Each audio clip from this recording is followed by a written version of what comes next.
Hi, it's Jo from Minerva. Today we're going to look at how to stabilise a shoulder and why you would do that.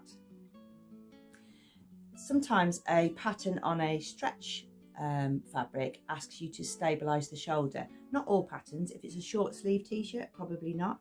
But if you've got a larger sleeve, particularly if you've got a bishop sleeve or a balloon sleeve or lots of gathers here, so you've got a sort of gathered sleeve like on the Friday Pattern Company sagebrush top or the Adrienne blouse, you've got quite a bit of weight from the sleeve hanging from the shoulder seam, and because it's stretchy, then your shoulder can stretch out.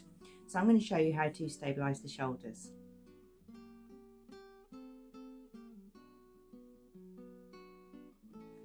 This top is the Maven Somerset tee. It's a beautifully packaged pattern, has 4 views, long sleeve, long cuff, short cuff, 3/4 sleeve.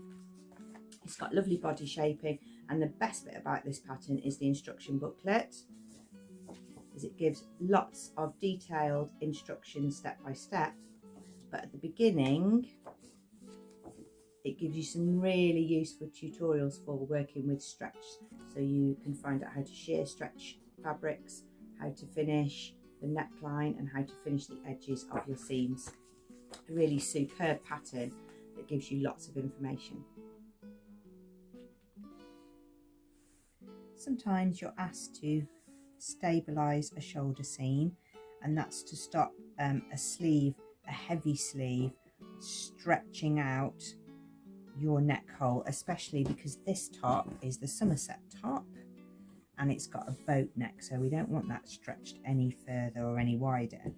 So in the seam on one piece, either the front or the back, it's normally the back, you're going to put a little piece of something to stop that stretching out. So you can use stay tape, or you can use an elastic, or you can use a little piece of ribbon, and then you zigzag that in the seam allowance. You're not going to sew through it, so when you sew the shoulder seam, the seam allowance is 1.5, so I'm going to sew just along that piece of elastic.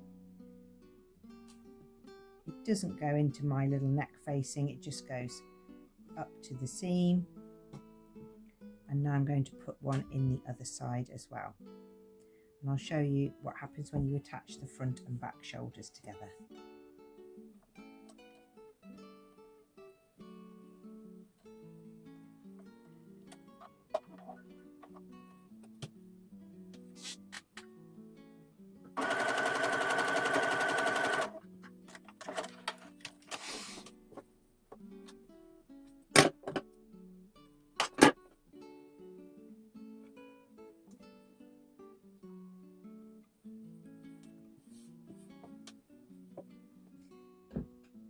So with the stabilised shoulders ready,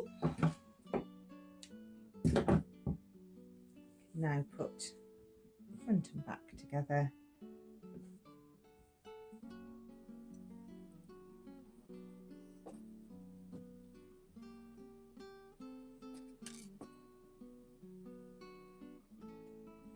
And we can take our 1.5 seam line through the fabric, and the seam allowance is stabilised to stop it stretching out, which is particularly important with a viscose fabric that's quite heavy and drapey, and this is going to have quite a long bishop sleeve attached. The last part of stabilising the shoulders is that you don't want any of that ribbon or tape or anything to be scratching you, so you finish the edge and tuck it down and fold it away.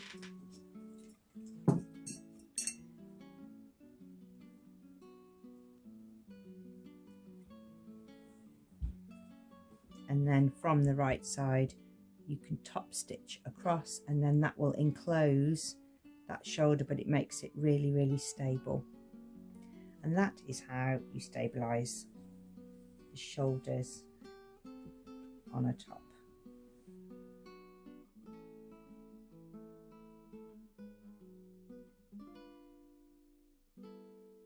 I hope that's shown you how to stabilise a shoulder and why you might do it. You can add that little technique into anything if you've got a larger shoulder or if you've got a particularly stretchy fabric with viscose in. So this is a viscose jersey, so this has got quite a lot of stretch.